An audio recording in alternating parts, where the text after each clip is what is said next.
Mr. Ennett and Professor Elie Wiesel, every year they have the Leil Shavuos Tikkun. And we're not here to discuss Elie Wiesel, but I said to him once in our discussion, he said, anybody who went through the Holocaust is an angel.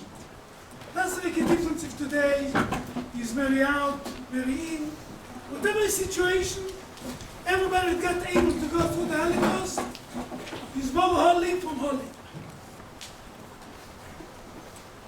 I think the first time when I met Rav Friedman, when I went to marketing in Hebrew Academy in Washington, we're talking 20, 30 years. Officially, he's not a rabbi, thank God.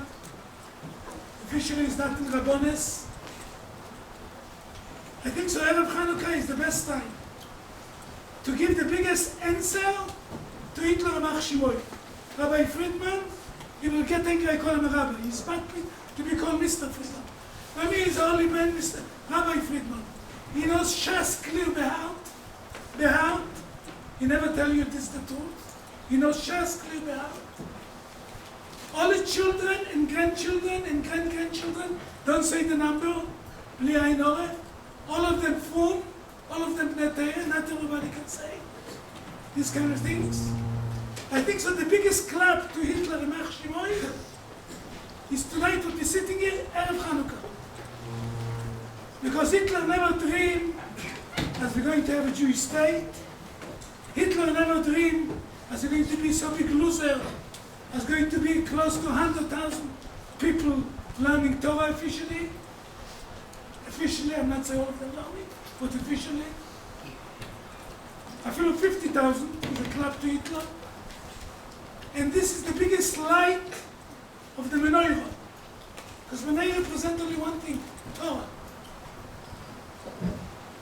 Is Bli Ayin Oreh, yes, Bnei Ninim? Great. Bli Ayin Oreh, 2. It's something what you don't see. It's something very unique. I never heard it talk about the Holocaust. I know what he's going to say, but he's not going to say. But one day when you be in my age, and I be already in the cemetery, I hope so in the Jewish cemetery, you never know what can happen to you. You fly so much, you never know you're scared. But we all got hands, B'ezrat Hashem. Because for every 2 boys who daven for me, I have 1 boy who daven against me. But this is life, we have a war upstairs. You don't realize, I'm telling you, you're too young and realize how big schus you have because there's no more people from this generation. And it's hard for him to talk in Yeshiva to go to stairs. Therefore we came to him. I would say, Tarav Yevolah. It's a huge opportunity. I feel like you think you know everything about the Holocaust and you have grandparents and v'chule.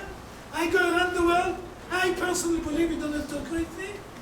I see it's one of the 36 tzaddikim with the world stay on them. And this is the only reason that what I think has God made him to be survived the Holocaust. And the biggest answer is this family, children, grandchildren, 2 of the grandchildren by us, Yeshivat, thank God. Yes, this is the biggest answer to Hitler and Amach Shimoy. Listen carefully to every word what he said. No, I'm not saying I'm not saying. How did you sit? You sit. You have it. The history of Klal Yisrael is all here, beginning in Sefer Bereshit and few Parshiyos of Sefer Shemos. And when Hashem Yisborach met at the Brisbane Absol with Avraham Avinu, he was telling him, the Pasuk says, Vehemen b'Hashem, he believed in Hashem, v'yachshaveh lo yitzedakah. And that was to his credit, that he was a Ma'amin b'Hashem. Because Hashem Yisborach who created the world, the purpose was to have an Am HaNivchar, that we were privileged to be the one to be Makabel the Torah, and it was part of that deal that we have to be Ma'aminim, and we turned out to be Ma'aminim b'nei Ma'aminim. So when tragedies befall Klal Yisrael, it's very difficult to bury it. But as time goes on, we find out that the tragedy had a purpose, and it's turning out to be to the profit of the Klal. Sam Sofer said, when Moshe Rabbeinu was asking for forgiveness after the Egel, Hashem Baruch said to him that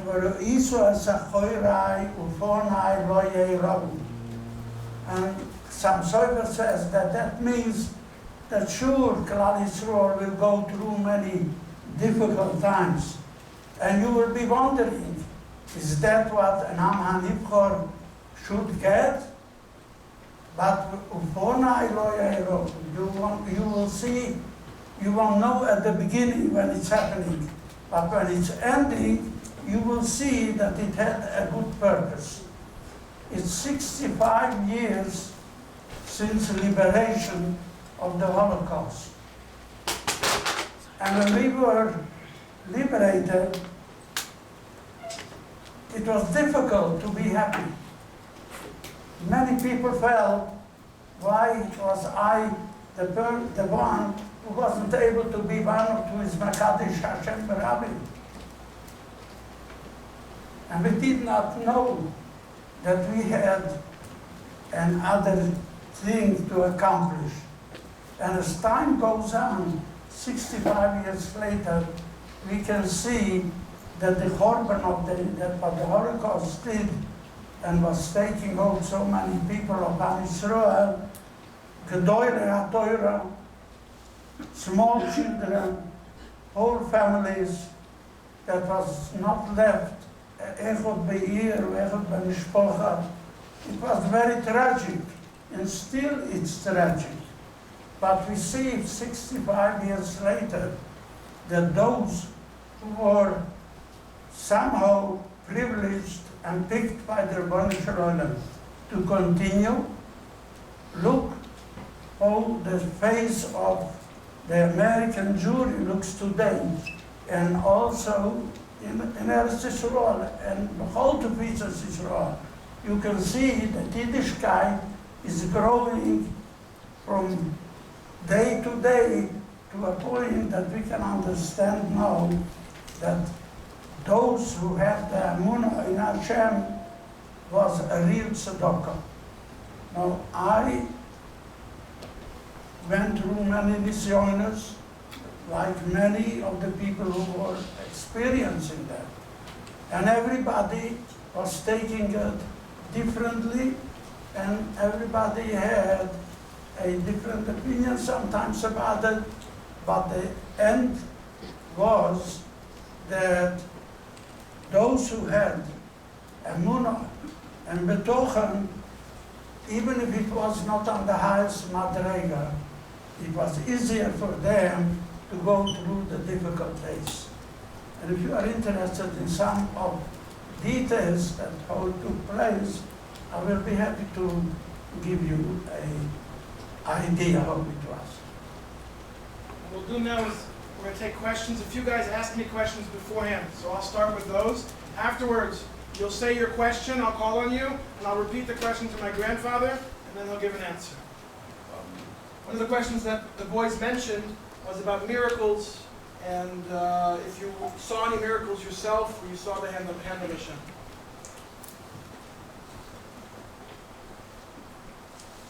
It was very difficult to exist under the circumstances that we were in.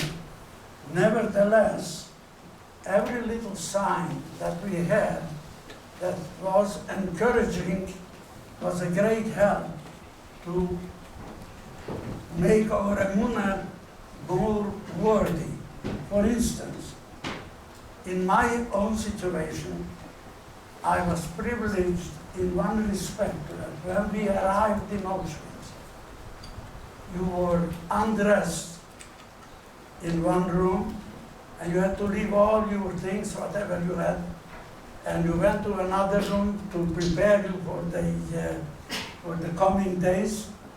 And I happened to have my tefillin in my jacket pocket.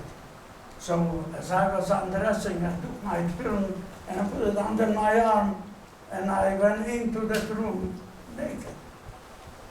And the guy, there were people from the prisoners, Jewish people who were set up by the Germans to be in charge. Their name was couples. We called them couples. And I came in, and he met me, and he saw that film, he took it, he said, "You won't need this," and he threw it away. And as he threw it away, it happened so that the room had an opening between the ceiling and the wall, a narrow opening about like this. And he threw it away, and it happened to wind up to go through that opening. And next day, as we were in one group, waiting what's coming next, it was a Sunday, and they were not going to work. And there was one fellow who was coming to look for, whose are these tefillin? And when I got those tefillin back, you can imagine how much of a impact it gave on me to see that there is some things that are working out even under these circumstances that we were in. This is one of those things. Besides the mitzvah of tefillin, were there other mitzvot that you tried to do or had Mesiras Nefesh to do? Maybe about Hanukkah something? Everybody who was in that madrega coming from home to being a Shomer Torah or mitzvahs was always ready and trying to figure out ways how to do a mitzvah. You couldn't. Eating, you couldn't eat kosher. It was impossible. What was possible is that you were not eating that real treifes choira, that you were trying to stay away from it. And even though you know that nothing was kosher there, but nothing was to be eaten either. So you didn't feel too bad about it. But when it came to do mitzvahs, that was difficult. There was no Shabbos, there was no Yom Tov. And the only thing we used to do, it was one of the most important things, that you should not be alone. If you had family, then you would get together with family members. If you didn't have family, then you were making a chabura of 3-4 people, and that was the most important thing. One was watching the other. If you didn't have that, that was a very difficult situation. So, for instance, on Friday night, there was nothing much to eat. The food that they were giving us was a piece of bread that was as big as a brick, and it was hard like a brick too, and it was more sawdust than flour in it. And as we were coming in from work, there were 7 people in one row. So one row got a bread. Now imagine 7 hungry people go to divide to 7 pieces, a hard piece of something. And that was also designed for making it more difficult.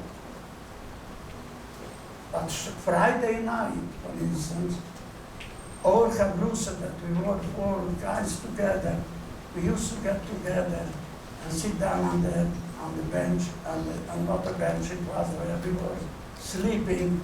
It was just a plain brick, plain wood, that I don't know what you call it. A bench? Piece of wood? It was all the way, like all this room, it was built and he was sleeping on that wood. But it was one thing, it wasn't hard wood, it was soft wood. Yeah.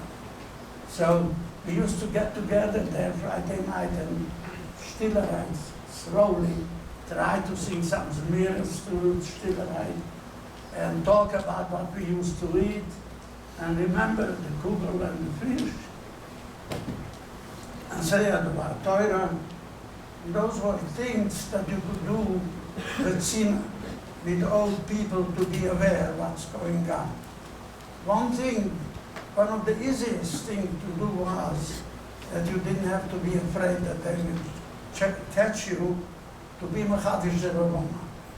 Mechadish Zerovana, you went outside with another guy, and two people together, like if you were walking there, and you were Mechadish Zerovana. But that nobody knew about that. And that was the easiest mitzvah that you could really do. But as far as Hanukkah is concerned, we read in the paper sometimes that some of the Doyle and Torah who were there were able to do some kind of things. I don't know, it's possible. I wasn't there. And each place had its different ways how to catch. For instance, I was working in a group of 30 people. Our work was to clean offices. And after we cleaned the offices, How old you are then? How old were you then? how old was I then? 29, I was 25. I was 25. And during the day, we had to take care of the trees, to trim the trees, and to take care of the gardens around there. So on Sukkot's time, we were trimming the trees. So what we were able to do, we were putting together the bunches, like to make like a form of a sukkah. It wasn't a kosher sukkah. But if een raaien het over, at least zeggen het over. We had to remember that today's sukkahs. We were able, for instance, to daven on Rosh Hashanah. We were, after we finished working, we went downstairs, and one of the guys was standing at the door to watch that the SS guy who was watching us is not coming close. He was at the door to be sure that nobody is leaving. So in the meantime, before Rosh Hashanah, we were getting together and asking the guys, do you remember the parts of the Shemona Esrei? What part do you remember? And we put together, and we were sure that the Rebbeinu Shalom was listening to those figures. But those were the type of things that you were trying to do. And that was the best thing you could do. But to be really doing what you wanted to do was very difficult. Excuse me. I do have a question about the Holocaust in general. You know, God runs the show. He's the boss, he's on the show. My biggest question would bother me, I'm 63 years old, the biggest question would bother me, how you explain to the boys, to me, to yourself, as God killed 1.5 million children? How do you explain to everybody that Hashem killed 1.5 million children? From your point of view. That's very easy. Not what the Rabbanim said. That's What you very say. easy. That's very easy to answer. Because people who are Ma'aminim don't ask that question. Because they believe that Hashem's Borach was doing it that way, that they had a purpose what he's doing it. The Chofetz Chaim is explaining, perhaps that would answer your question, is that Hashem, that when you go to the tailor, that you want him to sell you a suit, is going to get the material. Beautiful material comes in a bag, and you would not go to take a scissor and go and cut it up. But you cut it up, you are ruining it. So he says that it seems like that before you want to make something like a suit, you have to take something and to ruin it. And you are not realizing at the time And from this piece of material, you'll have a nice suit. And this, look back 65 years after liberation. It's a great tragedy that thousands of Gedolei Torah and some plain Jewish people with small children, mamas and tatas and babas and zaydis, had to pay with their lives. In their lives was not beginnen gone. It was Al Kiddush Hashem. And today, 65 years later, you see that you have a new suit. You have a new arrangement of Klal Yisrael, that people are coming and they want to be joining those who are Ma'amim and B'nai Ma'amim. Yeah, but let's again. I'm sorry I sound like Pikoyas, but everybody's a shtikla Pikoyas. Now, Soloveitch used to say, everybody allowed to have his doubts about God. There's nothing more holy in Chazal from children. Whenever somebody's sick, I don't go to Rabbonim. I take $100, I go to a cheder, I give to the Rebbe, buy them candies, buy them lollipops, let the kids to say Kapitul Tili. It's more for my Kapitul Tili. Children is the most holy by Kodesh Baruch Hu. Right. They never did sins. What Kodesh Baruch Hu did to them? Why? So you have tightness to the I body. didn't ask some question. I want you to answer me from your point of view to convince them that the boys. I'm not convinced. Maybe you can convince them and convince me. Maybe I'm ashamed. The Torah who cannot answer you that question differently than you I'm asking understand. you. You're Bami the God. I'm asking you. You went through the experience. You're an angel. How you look at this? I don't have that question. You don't have this question? For me, it's not a question. Why? Because if that was the Rotzon Hashem, then that is no question to ask. That was the Rotzon Hashem. This is not the first time it happened in our history. In our history, wherever they touch the posik that we say by the Seder, Ve'evor olayich ve'erech is boiseses bedomayich, ve'omer loch bedomayich chayim, is alim has a touch, leaves, ale zayas ve'ale tomorim.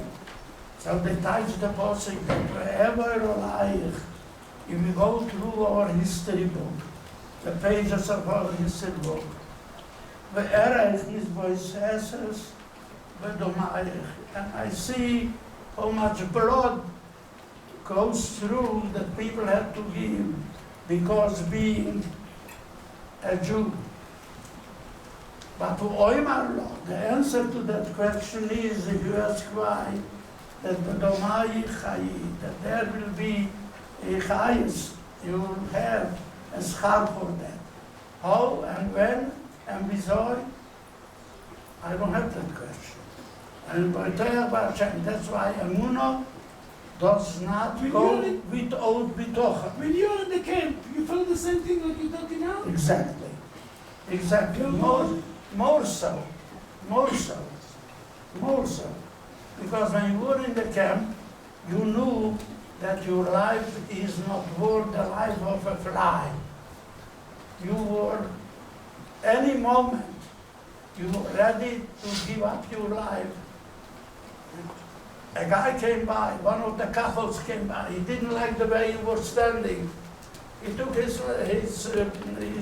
stecken and he gave you a knock over the head and you fell over there, and that was the end of it. So you knew that your life is garnished.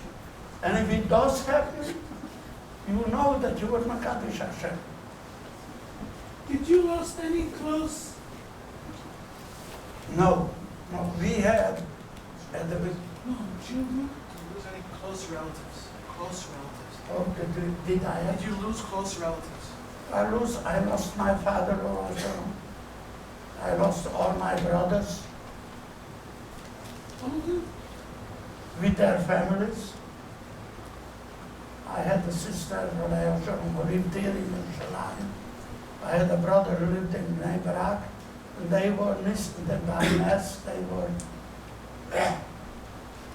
They were not part of the Holocaust, Baruch Hashem. And you have no questions. If you are a Ma'amin, then you have no questions. You have to have a betochen. The next part of it is that besides What gave you the emunah? What? What gave you the emunah? What gave you the... What makes an individual think?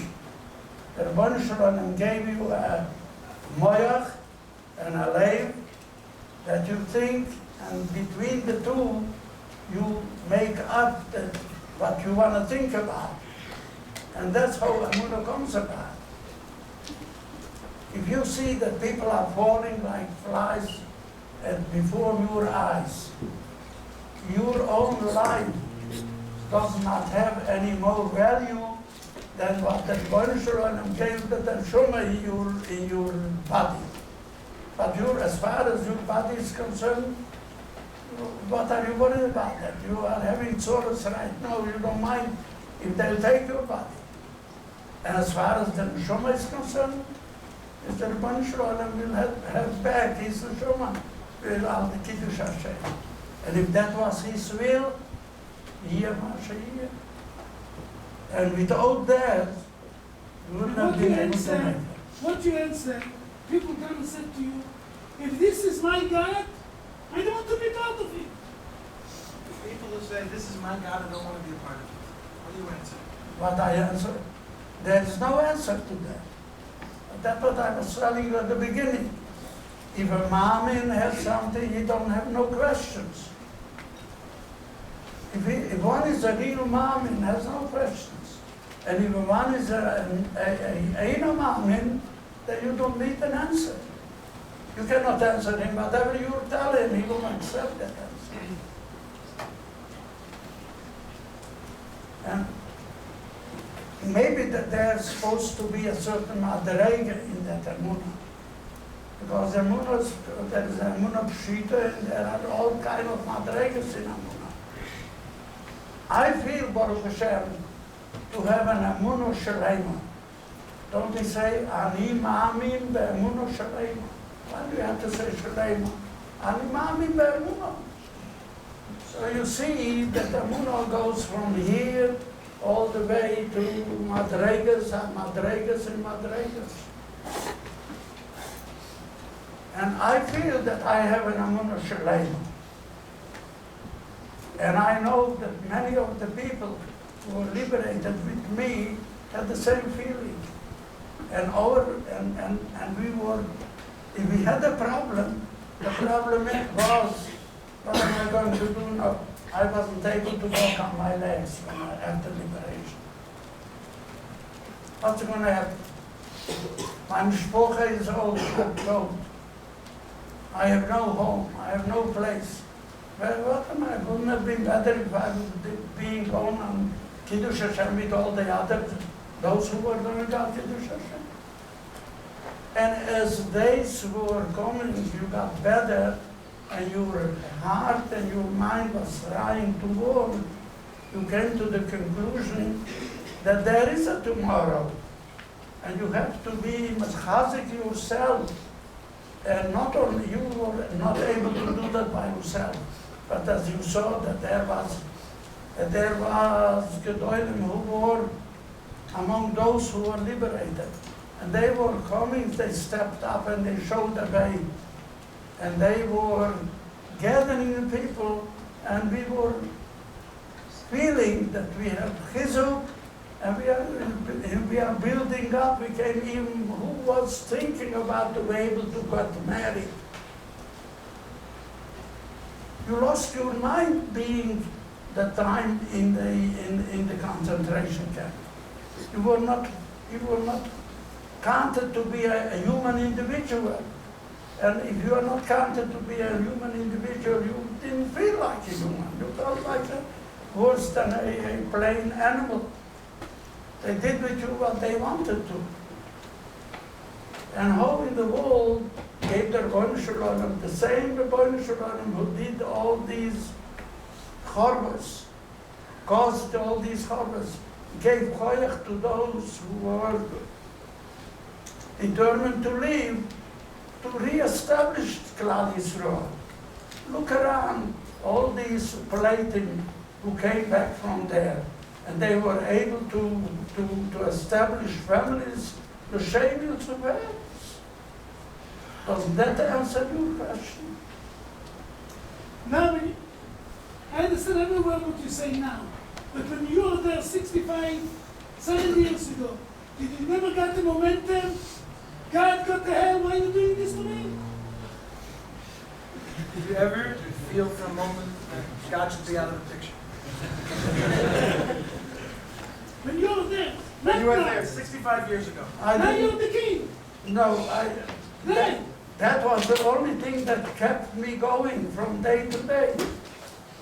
You never got the momentum of That I God. knew that there is a Rebbeinu Shalom, and if that's His will. Okay, but you never got the momentum of why? No, I had no questions. There, not now. When you were there, There either. you never got the momentum of why? No, it was more important then not to have questions than today. Oh, man.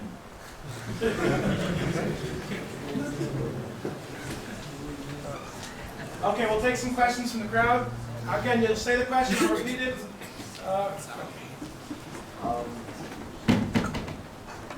The Kabbalists, how did the Jews that were campers, how did they know? How did everyone deal with the capos themselves? They were Jews. So let's they were movies Yeshiva. about this. Never saw the movies. People there. How did they deal with the capos that were being good and bad at the same time? How many Rather, movies I watch? Precious. the way you dealt with the couples that you had to try to not to be known. For instance, every morning at 5 o'clock you had to stand in line already. The whole group was ready to go home to work. There were people who came down late. You became already a person that they knew you. And once you became a person that you were already marked for whatever thing, that was bad. You had to try to be an Easter. That you are one of the guys and you are not showing you that you are around. So, next question. No? Is there anything you suggest specifically to raise our level of Emunah? What would you suggest for the boys to raise their level of Emunah? That depends on the individual themselves. You cannot take, it's not like a pill, that you will take a pill, your stomach doesn't work right, and you take a pill or two, and now it's okay. And now I can go back and eat again the same thing that caused me the problem. It doesn't work by Emunah. By Emunah, in Bitochen, it's something you either gathered or you don't gather. And it depends in your own will to make up your mind and close your eyes and think, how did I get here? How did you get here altogether? Who is making you able to breathe, or who is giving you the ability that by breathing you are able to go on from today till tomorrow? If you are not coming to the point to establish that comes from the Rebbeinu Shalom, then you cannot start to have Emunah. First you have to believe that there is a Rebbeinu Shalom. Once you believe that there is a Rebbeinu Shalom, now you can talk to yourself. You know yourself. You know how far you can go. And you can say, Yankel, what am I doing? Am I giving thanks to the one who gave life to me? If you are feeling that your life has a value, then you will try to work towards that. You will have a moment. And if you think that, well, who cares? And you don't have to have a moment. Forget it.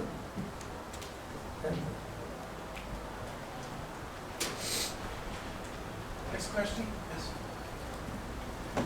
You went through so much to put on tefillin. You could have given up your life every day someone could have killed you if they found you with this tefillin.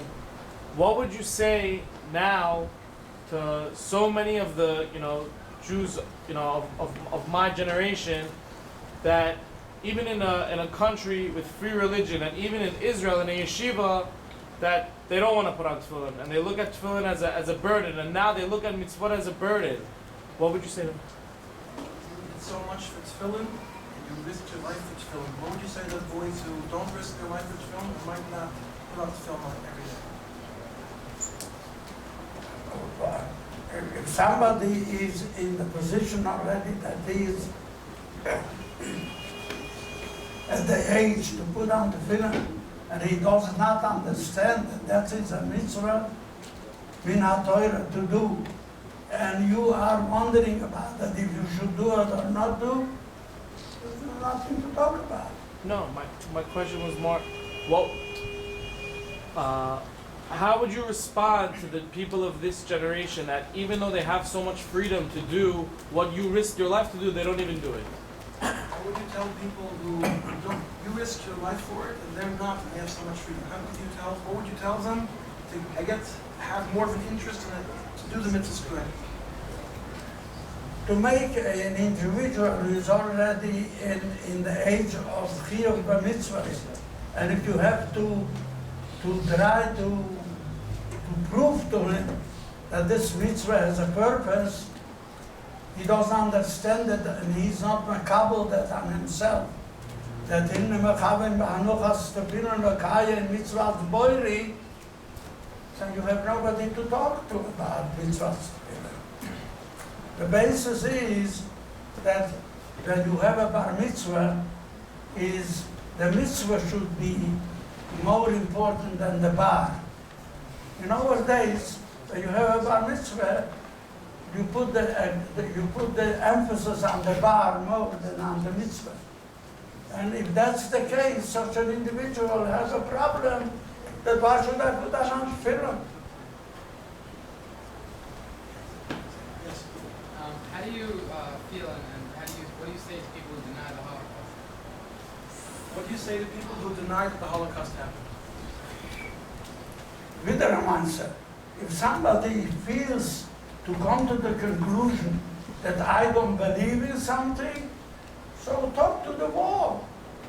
There's nothing to talk to it. You don't believe it, in fact.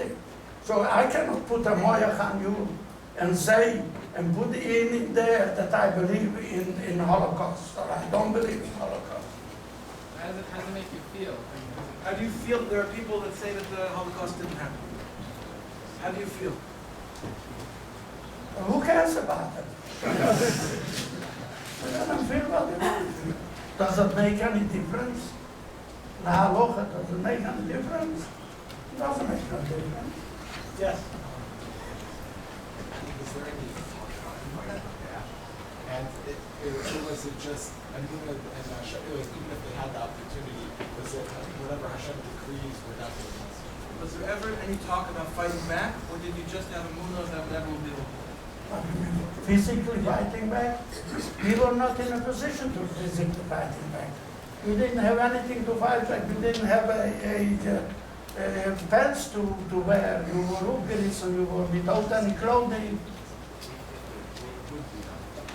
Who would you fight? Was there ever any opportunity, if there would be opportunity, was there ever talk about ever? There were. You see, you read about it, that in the ghetto in Warsaw, that they were rebelling.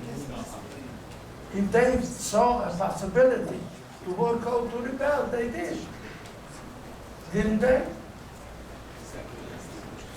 You know what they did? In order to be afraid of them, and they every few weeks they put aside 3-4 people and they were hanging them. And they said that they tried to run away. There was nowhere to run. And that's just to show that to be afraid of them, that the people things. Yes. Did you ever try to, did anybody have any svarim that you're able to learn from while you're in the camp? Were there any svarim in the camps? No, what's talking sport. you couldn't have a piece of paper, nowhere to put it, you couldn't have anything. You have your tefillin?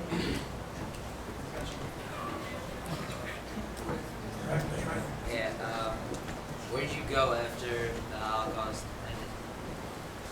After the Holocaust, where did you go?